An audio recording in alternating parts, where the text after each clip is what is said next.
السلام علیکم ورحمۃ اللہ وبرکاتہ۔ عزیز دوستو، آج ہم آپ کے لیے ایک قابل رشک واقعہ لے کے آئے ہیں۔ میں ہی نسل سنوارتی ہے، ماں ہی وہ عظیم ہستی ہے جو صرف ایک انسان نہیں، ایک نسل بنا کے جاتی ہے۔ ایک محلے میں قرآن انتہائی نصیحت آموز واقعہ بیان کرتے ہوئے کہتے ہیں، ایک بچہ میرے پاس آیا جو مدرسے میں داخلہ لینے کا شدید خواہش مند تھا۔ میں نے اس سے پوچھا، بچے آپ کو قرآن کا کچھ حصہ زبانی یاد ہے؟ بچے نے کہا جی۔ میں نے اس کا امتحان لیتے ہوئے کہا، پھر آپ مجھے 30واں پارہ سنائیں۔ اس نے مجھے 30واں پارہ زبانی سنا دیا۔ میں نے پوچھا، آپ کو سورۃ الملک بھی یاد ہے؟ اس نے مجھے سورۃ الملک بھی سنا دی۔ مجھے بڑا تعجب ہوا کہ اس چھوٹے بچے سے کم سنی کے باوجود قرآن کریم کا حصہ یاد کیا ہوا اس نے۔ میں نے اس سے سورۃ النحل سنانے کو کہا تو اس نے وہ بھی سنا دی اور اسے یاد تھی۔ جوں جوں وہ میرے سوالات کا جواب دے رہا تھا، میری حیرانی بڑھتی جا رہی تھی۔ میں نے سوچا کہ اب اس سے بڑی صورتوں کے متعلق پوچھتا ہوں۔ میں نے کہا، آپ کو سورۃ البقرہ بھی یاد ہے؟ اس نے کہا ہاں، اور ساتھ ہی کسی غلطی کے بغیر سورۃ البقرہ بھی زبانی سنا ڈالی۔ میں نے متعجب ہو کر پوچھا، بچے لگتا ہے آپ نے پورا قرآن حفظ کر رکھا ہے؟ اس نے کہا جی۔ یہ سنتے ہی فرط مسرت سے میری زبان سے بے ساختہ سبحان اللہ، ماشاء اللہ، تبارک اللہ کے الفاظ ادا ہونا شروع ہو گئے۔ یہاں سے ایک بات اور بھی یاد کر لیجئے، جب بھی آپ کسی اچھی چیز کو دیکھتے ہیں جو آپ کو محبوب لگتی ہے، پیاری لگتی ہے، تو اس پر کہنا چاہیے ماشاء اللہ لا قوت الا باللہ۔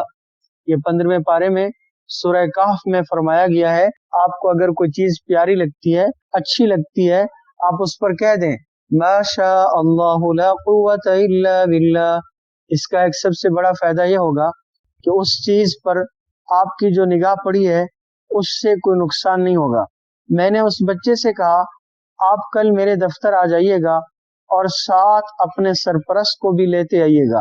میں بچے کے جانے کے بعد حیرت و استعجاب کے سمندر میں ڈوبا رہا اور دل ہی دل میں تانے بانے بنتا رہا کہ یقیناً اس کے والد صاحب دین کے پابند، نیک سیرت اور قرآن سے شدید محبت رکھنے والے ہوں گے، جس کے نتیجے میں اس نے اپنے بچے کو اتنی چھوٹی عمر میں قرآن یاد کرا دیا۔ مجھے اس وقت حیرانی کا شدید جھٹکا لگا جب وہ کل صبح اپنے والد صاحب کو لے کر آیا تو اس کے والد صاحب ظاہری شکل و صورت سے بالکل بھی متبع سنت اور پابند شریعت نہیں لگ رہے تھے۔ اس بچے کے باپ نے میری پریشانی اور استعجاب کو بھانپ لیا اور فوراً بولا، میں جانتا ہوں کہ آپ میرے اس بچے کا والد ہونے کی وجہ سے حیران ہیں۔ میں ابھی آپ کی حیرت ختم کر دیتا ہوں۔ اصل بات یہ ہے کہ اس بچے کے حفظ قرآن کے پیچھے اس کی والدہ کا ہاتھ ہے، جو بچوں کی تربیت کے حوالے سے 1000 آدمیوں کے برابر ہے۔ آپ یہ بات سن کر مزید حیران ہوں گے کہ میرے 3 بیٹے ہیں اور سب قرآن کے حافظ ہیں۔ سبحان اللہ۔ میری سب سے چھوٹی بیٹی 4 سال کی ہے اور وہ بھی 30واں پارہ حفظ کر چکی ہے۔ میری حیرانی انتہا کو پہنچ چکی تھی۔ میں نے پوچھا، یہ کیسے ممکن ہے؟ 4 سال کی بچی نے 30واں پارہ کیسے یاد کر لیا ہے؟ اس نے جواب دیا، بچوں کی والدہ کا طریقہ کار یہ ہے کہ جب بچہ بولنا شروع کرتا ہے تو وہ اسے قرآن یاد کروانا اور حفظ کرانے کا شوق دلانا شروع کر دیتی ہے۔ وہ بچوں کا مقابلہ کرواتی ہے اور کہتی ہے کہ جو سب سے پہلے یہ سورت یاد کرے گا، رات کا کھانا اس کی پسند کا بنے گا۔ جو سب سے پہلے پارہ حفظ کرے گا، ہم ویکینڈ پر اس کی پسند کی جگہ جائیں گے۔ جو سب سے پہلے قرآن ختم کرے گا، ہم سالانہ چھٹیاں اس کے منتخب کردہ علاقے میں گزارنے جائیں گے۔ یوں بچے اپنے اپنے شوق کی تکمیل کے لیے حفظ قرآن میں بڑھ چڑھ کر حصہ لیتے ہیں۔ جی ہاں، ایسی نیک مائیں ہی گھر سنوارتی ہیں۔ امام بخاری رحمۃ اللہ علیہ کے امیر المؤمنین فی الحدیث بننے کے پیچھے ان کے والدہ ہی کی کاوشیں تھی۔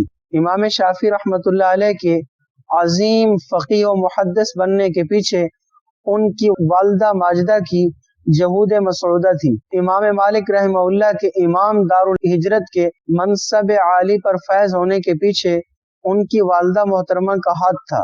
امام احمد بن حنبل رحمۃ اللہ علیہ کے امام اہل سنت والجماعت کا لقب حاصل کرنے کے پیچھے ان کی والدہ محترمہ کی محنتیں تھیں۔ یاد رکھیے، نیک اور صالح عورت نصف معاشرہ نہیں ہوتی بلکہ معاشرے کی بنیاد اور ستون ہوتی ہے۔ میری امت کی ماؤں کو معاشرے کا کارآمد اور دین کے نور سے آراستہ افراد فراہم کرنے کے لیے امت بننے کی ضرورت ہے۔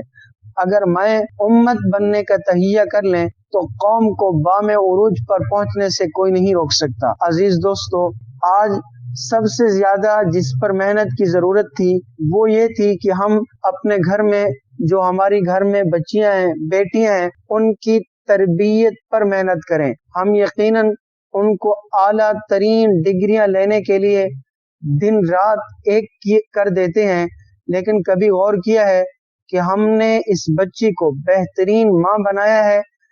ہم نے اس بچی کو بہترین کسی گھر کی بہو بنا کر بھیجا ہے؟